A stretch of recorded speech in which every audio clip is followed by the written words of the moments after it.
Hello, thanks for joining me for your in-depth horoscope forecast for week commencing the 7th of September. This is for the Sun or the Ascendant. If you'd like to subscribe to my channel, I'd be honoured. Please click or tap on the bell notification symbol. You can also chat with me directly on Twitter at Horoscope Ace, or download your free natal chart by clicking the link below.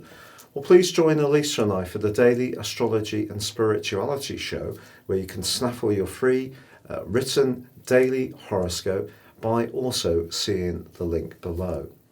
Now, the astrological doomsters will be putting a lot of emphasis on the fact that Mars goes into retrograde this week, and it does through to the middle of November.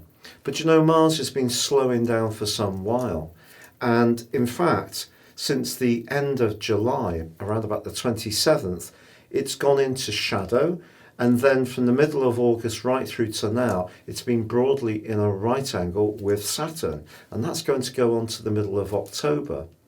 Now, if you think about it, Mars is about heat, Saturn is about cold. So they're very counterintuitive in a way when they are in a 90-degree right angle, as they have been. So our desire to make things happen as individuals, which comes through Mars in Aries, where it's its home zone, is countered by the more traditional and restrictive energies of Saturn, also in its home zone, in the stern sign of Capricorn. So things have felt a little bit frustrating for a while. So I'm not sure if we're going to see a clear switch. I think it could be a case of more of the same, but it's not going to be, because actually this week can be really quite positive. Mercury and Venus are forging an ace sextile for the whole of the week. And because Mercury is now in the fair-minded Libra and Venus in the glorious Leo, well, this is a wonderful combination to up the volume, to be more playful and sociable and interact more wherever we can do so safely, obviously taking into account COVID. But also this is a week when the Sun in Virgo is forging a terrific angle to Jupiter, and that's very life-enforcing, gives us a lot of encouragement to go for it. And then later in the week, the Sun forges a fantastic angle to Pluto. And whether the changes to our a world around us in terms of what we're trying to achieve outside of our situations, or it's more of an inner change deep within our beings, this is an opportunity for us to flourish this week. So though Mars is going into a retrograde, try to stay positive. It is still in that limiting, frustrating right angle with Saturn, but Jupiter, fortunately, by the end of this week, goes into forward motion. And that's been rotating backwards for 4 months. And I think that's been a lot to do with the frustration people have been feeling, as much as Saturn and Mars.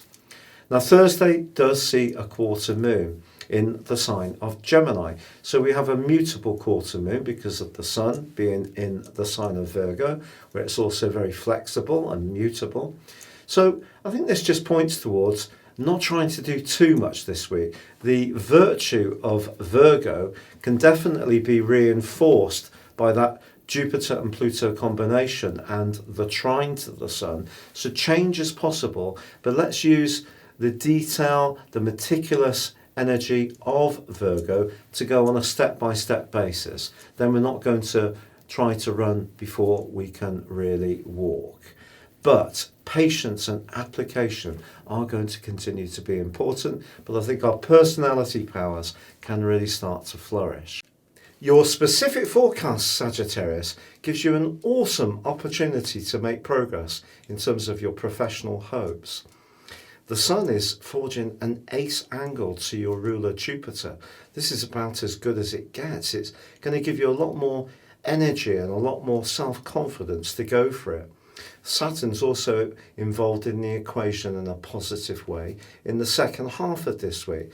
As long as you have a clear understanding of your goals, the picture of what you want to achieve, and the plan about how you want to execute it, there's a real great chance that this combination can take you forwards. Of course, your finances have really been taking a hammer in the last couple of years with Saturn's transit through your second solar house. But Jupiter goes forwards this week. So though Mars does go into a retrograde, it is the case that Jupiter is going to counteract some of that energy. Mars has been going slower for some time. Of course, it's been locked in that right angle with Saturn for some time. So I feel Jupiter going forwards is going to unblock the dam. It's going to get energy moving, and that's really exciting for you.